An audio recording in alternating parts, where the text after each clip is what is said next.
ইসরায়েলের সঙ্গে গত মাসে ১২ দিনের আকাশ যুদ্ধ শেষ হওয়ার সময় থেকে নিরাপদ স্থানে চলে যাওয়া ইরানের সর্বোচ্চ নেতা আয়াতুল্লাহ আলী খামেনি প্রকাশ্যে এসেছেন।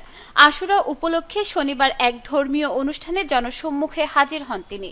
ইরানের রাষ্ট্রায়ত্ত গণমাধ্যমে প্রচার করা ভিডিওতে এমনটি দেখা গেছে বলে জানিয়েছে রয়টার্স। ভিডিওতে দেখা গেছে শিয়া মুসলিমদের ক্যালেন্ডারের সবচেয়ে পবিত্র দিন আশুরা পালন উপলক্ষে একটি হলে অনেক লোক জমায়েত হয়েছেন।